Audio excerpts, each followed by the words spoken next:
अब ततारा वामीरो कथा में हम कहाँ तक पहुँचे थे कि ततारा जब वामीरो अपना गीत रोक देती है, जब लहरें उठती है और उसको भिगो देती है, तब वो गाना बंद कर देती है। तब ततारा उसके पास आता है और वो एक ही सवाल पूछता है कि आपने गाना क्यों रोक दिया, तुमने गाना क्यों रोक दिया, गाओ, गीत पूरा करो। तो अब वो सचमुच तुमने बहुत सुरीला कंठ पाया है, ये सब बोलता है ततारा। पर वामीरो ने क्या कहा था कि तुम कौन हो, कहाँ के रहने वाले हो, मेरे गांव के अलावा कोई किसी गांव का अन्य गांव के साथ हमारा कोई संबंध नहीं होता, हम किसी के साथ बात नहीं करते, तो ऐसा तुम कौन हो, ऐसा क्वेश्चन पूछा था। तो वो आंसर के बदले ये ततारा बोले ही जा रहा है कि तुमने गाना क्यों रोक दिया, तुम गाना पूरा करो। यहाँ तक आए थे हम। यह तो मेरे प्रश्न का उत्तर न हुआ, ये वामीरो बोलती है ततारा को कि मैंने तुमसे क्या पूछा है और तुम मुझे क्या बोल रहे हो कि तुम गाना पूरा करो, ये तो मेरे प्रश्न का उत्तर नहीं हुआ।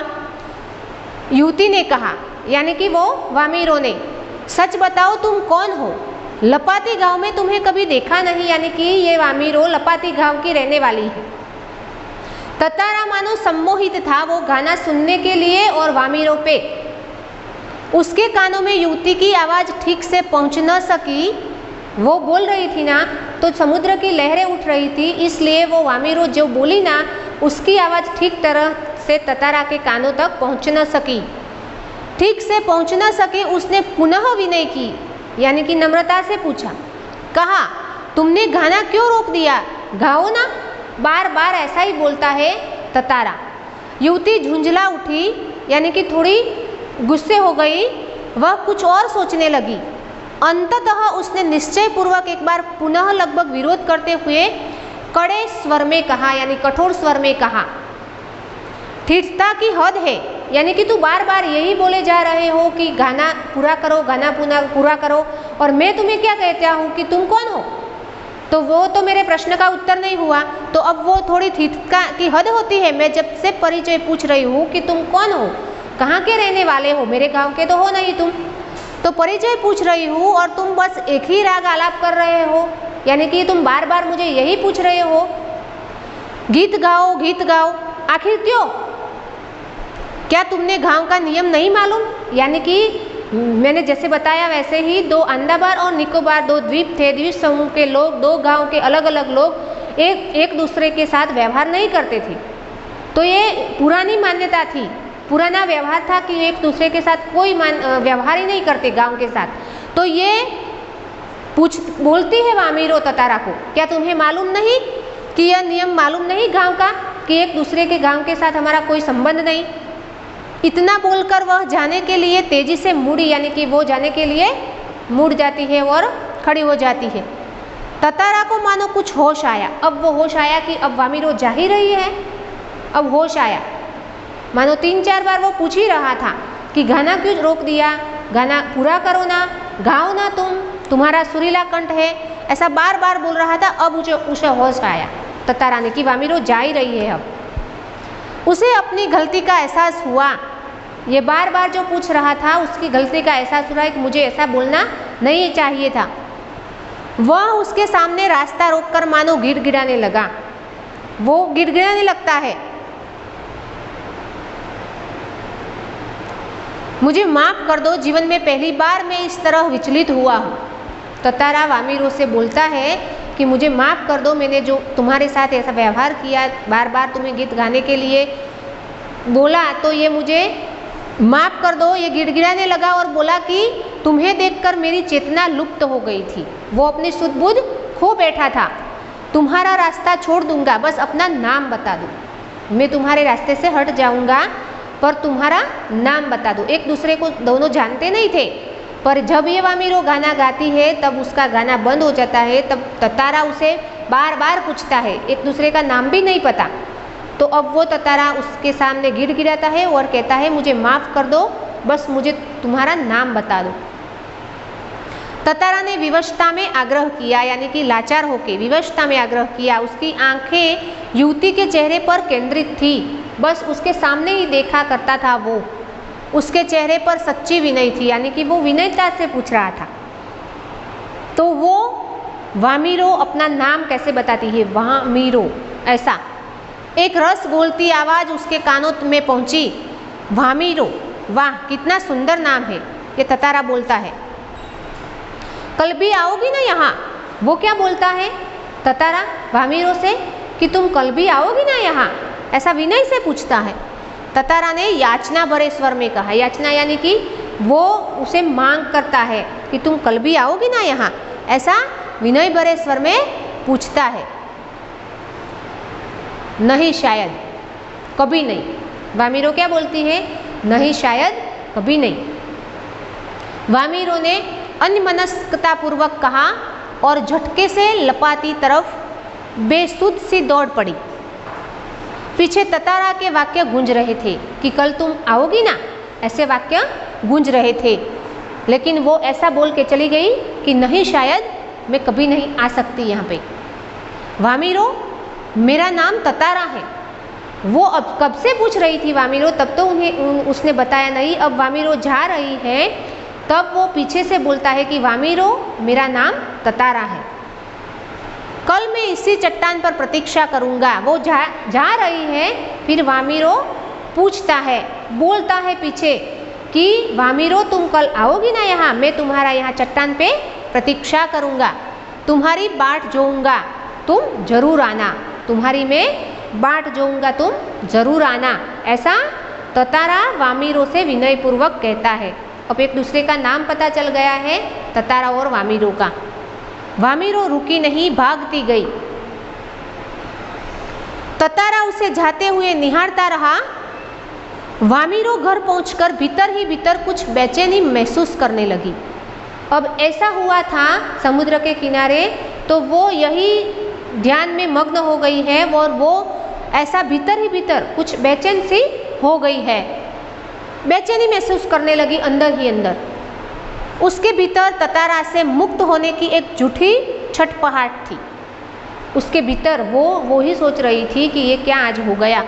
तो उसके भीतर ततारा से मुक्त होने की, यानी कि वो ततारा मिला है, वो मुझे उसने बुला है कि तुम कल आओगी ना, कि वो अंदर ही अंदर ऐसा स्वतंत्र मुक्त चाहती है, मुक्तता चाहती है। एक झूठी छटपटाहट थी। एक झल्लाहट में उसने दरवाजा बंद किया और मन को किसी और दिशा में ले जाने का प्रयास किया। अब ये हो गया है ऐसा प्रसंग समुद्र किनारे, वो ततारा और वामीरो का। तो वो एक बार मन में घुस गया है, वो एक तेजी से तो नहीं जाएगा ना, वो भले दरवाजा बंद करके अंदर आ जाएगी। मन से वो जो हुआ है वो दूर करने का प्रयास कर रही है। तो एक दिशा में उसे और दिशा में, किसी और दिशा में ले जाने का वो प्रयास कर रही है। बार बार ततारा का याचना भरा चेहरा उसकी आंखों में तैर जाता है। वो याचना भरी दृष्टि से बोलता था ना, ततारा तुम कल आओगी ना यहाँ, तो वो ऐसी दृष्टि से वही चेहरा उसका नजर आता है, वही चेहरा दिखाई देता है ततारा का। याचना भरी दृष्टि से वो बोलता था कि तुम कल आओगी ना यहाँ, वही देखता है।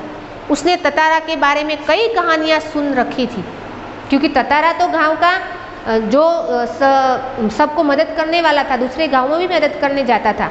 तो वो कहानियाँ तो सुनी थी ततारा ऐसा है, पर आज उसने सामने प्रत्यक्ष देख लिया ततारा को।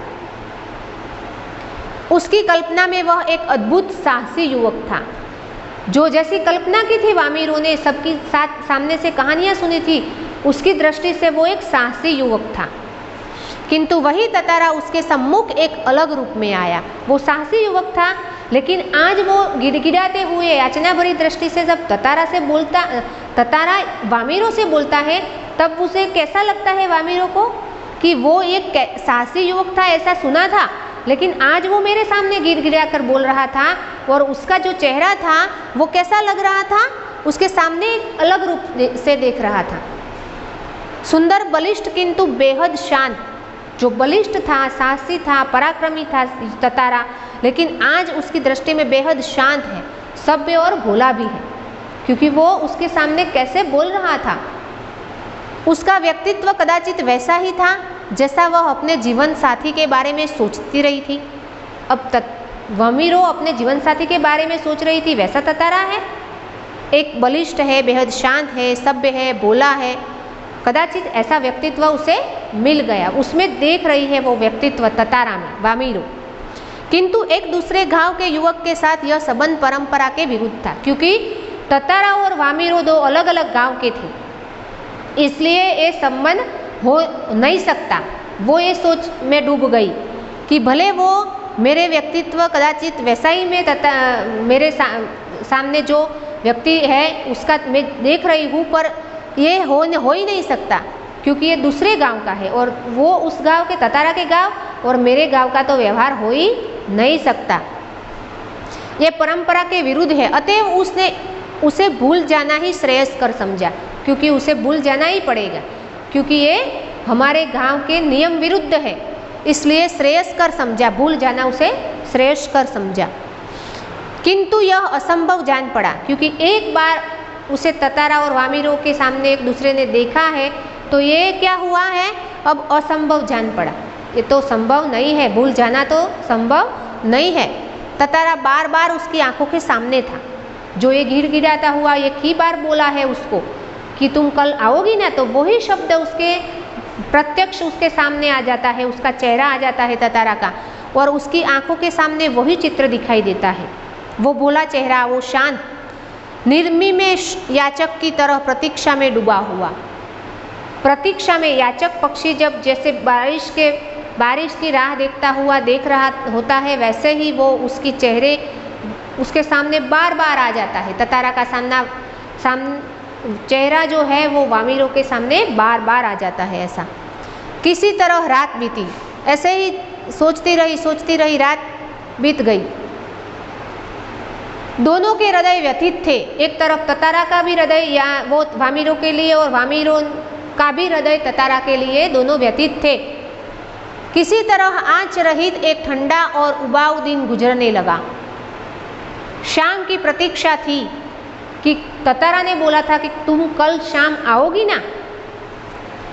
ततारा के लिए मानो पूरे जीवन की अकेली प्रतीक्षा थी। उसके गंभीर और शांत जीवन में ऐसा पहली बार हुआ था। वह अचंभित था, साथ ही रोमांचित भी। वो अचंभित भी है वामीरो और रोमांचित भी है, क्योंकि जा सकती है और नहीं भी जा सकती, क्योंकि ये दूसरे गांव के पुरुष के साथ मिलना, वो ये हमारे पुराने रिवाज के मुताबिक वो असंभव है। लेकिन वो एक दूसरे, वो उसका गिड़गिड़ाता चेहरा उसके सामने आ जाता है, तो फिर वो रोमांचित सी हो उठती है और वो जाने के लिए विवश हो जाती है। दिन ढलने की काफ़ी पहले वह लपाती की उस समुद्री चट्टान पर, लपाती गांव की उस समुद्री चट्टान पर पहुंच गया। ततारा वहां पहले पहुंच गया। उसको विश्वास था, भरोसा था कि वो वामीरो आएगी। वामीरो की प्रतीक्षा में एक एक पल पहाड़ की तरह भारी था।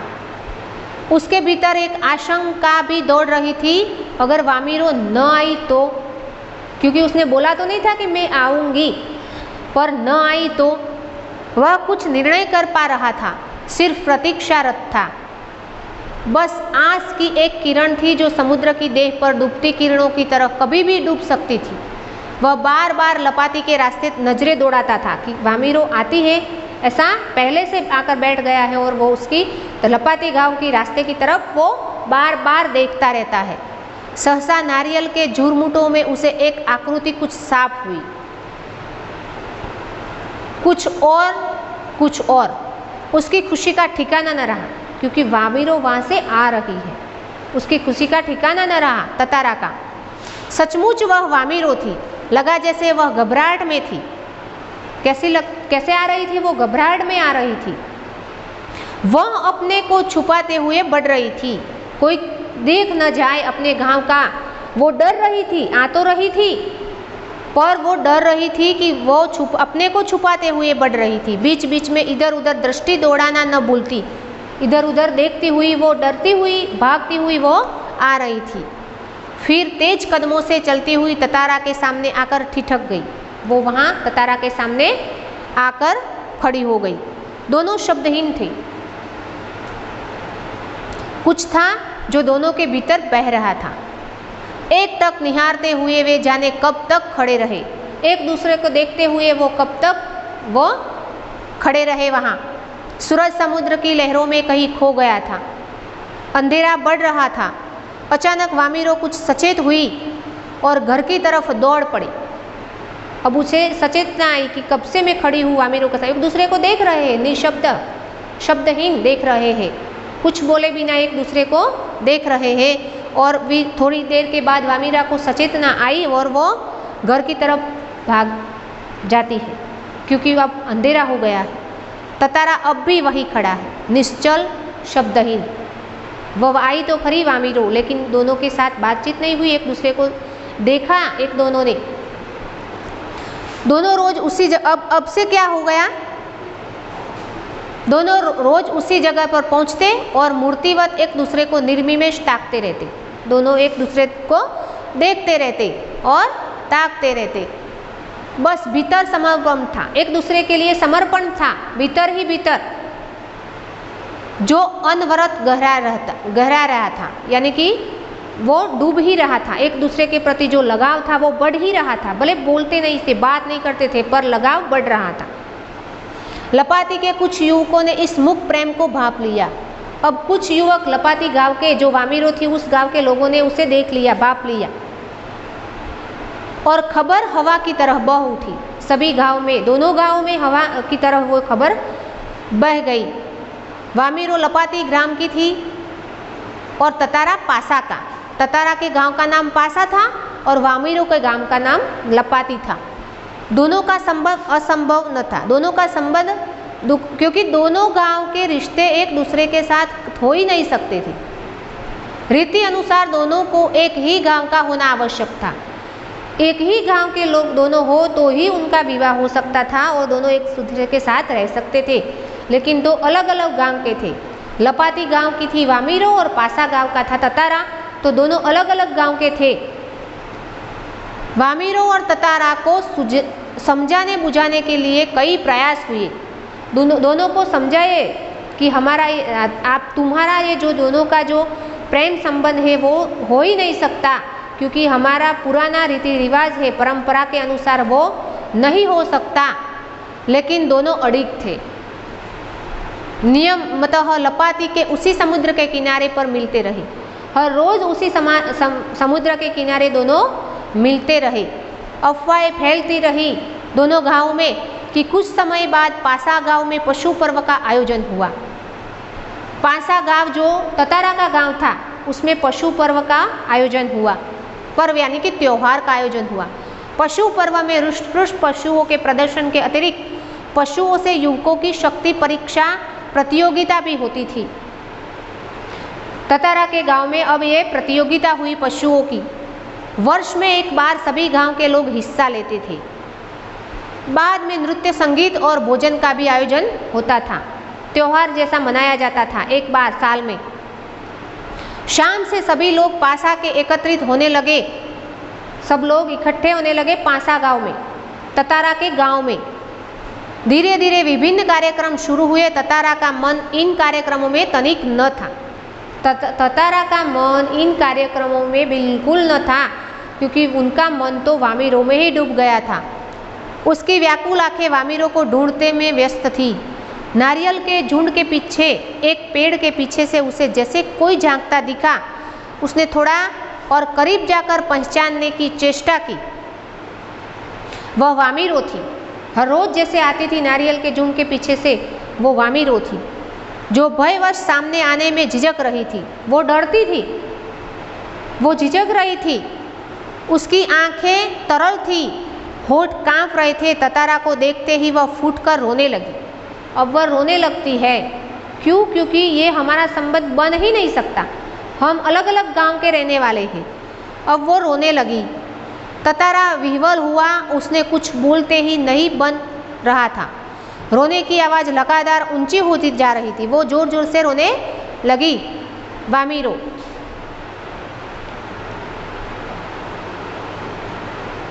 उसकी आंखें तरल थी, होठ कांप रहे थे। ततारा को देखते ही वह फूटकर रोने लगी। ततारा विह्वल हुआ। उसके कुछ बोलते ही वो रोने लगी। लगातार वो जोर जोर से रोने लगती है।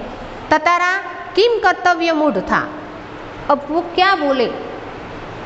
वामिरों के रुदन स्वरों को सुनकर उसकी माँ वहां पहुंची और दोनों को देखकर आग बबूला हो गई, गुस्से हो गई। वामिरों की माँ वहां पहुंचती है, किसी ने बोला कि वामिरो वहां है, ततारा भी है, तो अब उसकी माँ वहां पहुंचती है, गुस्से में वो आग बबूला हो उठती है।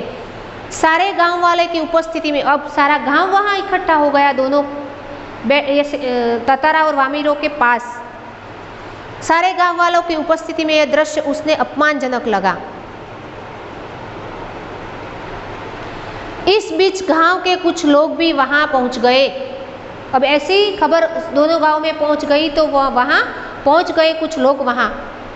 वामिरों की माँ क्रोध में उफन उठी, बहुत गुस्सा आया वामिरों की माँ को। उसने ततारा को तरह तरह से अपमानित किया, यानी कि कुछ ऐसा बोल के अपमानित किया, शब्द बोल के।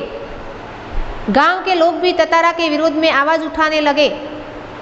यह ततारा के लिए असहनीय था, वो सह न सके ऐसा सब बोल रहे थे वामिरों के गांव वाले लोग।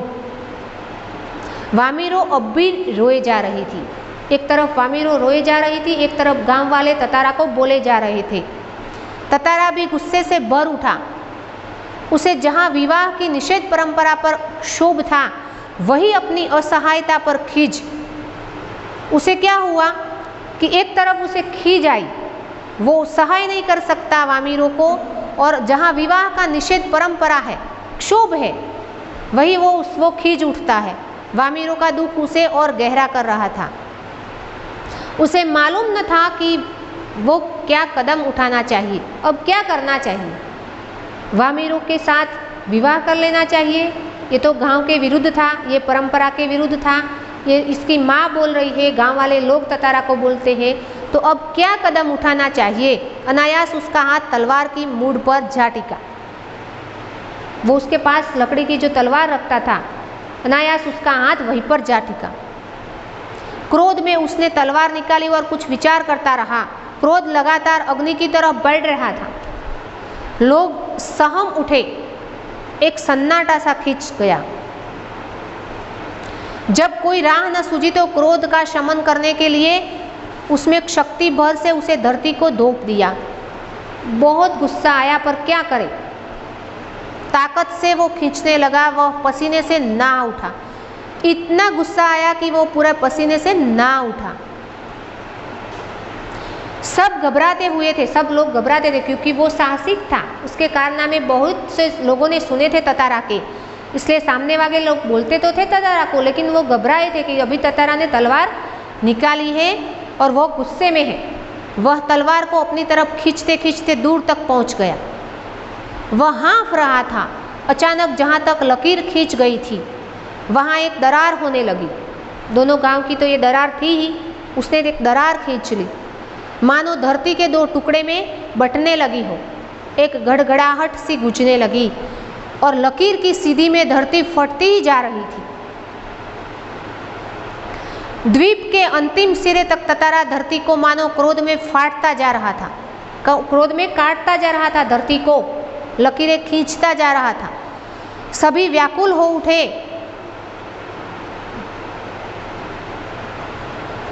लोगों ने ऐसे दृश्य की कल्पना न की थी कि ऐसा होगा ततारा और वामिरों के साथ। ऐसा दृश्य होगा कि ततारा ऐसा दो गांव के बीच ऐसी तलवार से दरार खींचता हुआ जा रहा था। वे सिहर उठे। उधर वामिरों फटती हुई धरती के किनारे चीखती हुई दौड़ रही थी। ततारा के सामने जो फटती हुई धरती थी ना, वो उसके सामने वामिरों दौड़ती हुई जा रही थी। ततारा ततारा ततारा ऐसा बोलती हुई। उसकी करुण चीख मानो गड़गड़ाहट में डूब गई। ततारा दुर्भाग्यवश दूसरी तरफ था, क्योंकि उसने धरती को जैसे दरार कर दिया था, चीर लिया था। द्वीप के अंतिम सिरे तक धरती को चाकता वह जैसे ही अंतिम छोर पर पहुंचा, द्वीप के दो टुकड़ों में विभक्त हो चुका था। एक तरफ ततारा था और दूसरी तरफ वामिरों। ततारा को जैसे ही होश आया कि ऐसा किया उसने कि पूरे अलग अलग कर दिए दो द्वीपों को, जैसे होश आया उसने देखा कि उसकी तरफ का द्वीप समुद्र में धंसते लगा है। वह छटपटाने लगा। उसने छलांग लगाकर दूसरा सिरा थामना चाहा, किंतु पकड़ ढीली पड़ गई। वह नीचे की तरफ फिसलने लगा। ततारा वो नीचे की तरफ फिसलने लगा।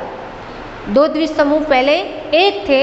जब से ये प्रसंग हुआ ततारा और वामिरों का, तब से उसने दो अलग अलग पार्ट में बट गए। वह लगातार समुद्र की सतह की तरफ फिसल रहा था। उसके मुंह से सिर्फ एक ही चीख उभर कर डूब रही थी। वो बोल रहा था, वामिरो वामिरो, ऐसा। उधर वामिरो भी ततारा ततारा ततारा पुकार रही थी। ततारा लहलुहान हो चुका था। वह अचेत होने लगा और कुछ देर बाद उसे कोई होश नहीं रहा। अब बेहोश हो गया। वह कटे हुए द्वीप के, अब से द्वीप के टुकड़े हो गए, कटे हुए द्वीप के अंतिम भूखंड पर पड़ा हुआ था, जो कि दूसरे हिस्से से संयोगवश जुड़ा था। बहता हुआ ततारा कहाँ पहुँचा, पानी में बहता हुआ ततारा कहाँ पहुँचा, बाद में उसका क्या हुआ कोई नहीं जानता। इधर वामिरो पागल हो उठी। ततारा ऐसे दो द्वीप अलग हो गए, पानी में बह गया, पता नहीं ततारा कहाँ गया। उधर वामिरो पागल हो गई ततारा के प्रेम में। वो ततारा मिला नहीं, इसके खोज में वो पागल हो जाती है और हर समय वह ततारा को खोजती हुई उसी जगह पहुंचती है जहां हर रोज दोनों मिलते थे, वो समुद्र की चट्टान पे। तो हर रोज वहां खोजती हुई जगह पहुंचती है, घंटों बैठी रहती है। उसने खाना पीना छोड़ दिया, परिवार से वह एक तरह विलग हो गई। लोगों ने उसे ढूंढने की बहुत कोशिश की। अब तो वामिरो भी नहीं मिल रही, उसका कोई सुराग भी नहीं मिल रहा। आज न ततारा है और न वामिरो, किंतु यह एक प्रेम कथा, वामिरो ततारा कथा, जो एक प्रेम कथा घर घर में सुनाई जाती है। दो द्वीपों के अलग होने की जो एक कथा है, वामिरो ततारा की जो एक प्रेम कथा घर घर में सुनाई जाती है। निकोबारियों का मत है कि ततारा की तलवार से कार निकोबार के जो टुकड़े हुए, दो द्वीप समूह एक ही थे पहले, अंदाबार और निकोबार। तो ये ततारा की तलवार से जो अलग हुए, जो टुकड़े हुए, उसमें दूसरा लिटिल अंडमान है, दूसरा है अंडमान। और जो कार निकोबार से आज 96 किमी दूर स्थित है। निकोबारी इस घटना के बाद दूसरे गांव में भी आपसी वैवाहिक संबंध करने लगे। अब एक दूसरे में संबंध करने लगे हैं, लेकिन उसकी जो ततारा और वामिरो का जो ये प्रयास था, दोनों की प्रेम कथा को, वो दोनों मर गए, तो उसको ये प्रयास था वो असफल जाने नहीं दिया लोगों ने, कि ये दोनों भले एक दूसरे के लिए नहीं मिले, मर गए, लेकिन अब से दोनों गांव एक हो गए हैं और एक दूसरे गांव में व्यवहार संबंध बन रहे हैं। तो ततारा वामिरो की त्यागमयी मृत्यु शायद इसी सुखद परिवर्तन के लिए थी। ततारा और वामिरो की मृत्यु तो हो गई, लेकिन तब से वो दोनों गांव एक हो गए, ऐसा ततारा वामिरो कथा से हम जान सकते हैं। तो दोनों गांव फिर से वो ततारा वामिरो की जो मृत्यु हुई उसको असफल जाने नहीं दिया। तो आज भी वो अंदाबार और निकोबार, दो लिटिल जो दोनों द्वीप है, वो पहले एक थे, अब भी वो इसी कथा से वो हम जान सकते हैं। आज भी लोग ततारा वामिरो से जानते हैं और अब दोनों गांव एक हो गए हैं। Thank you.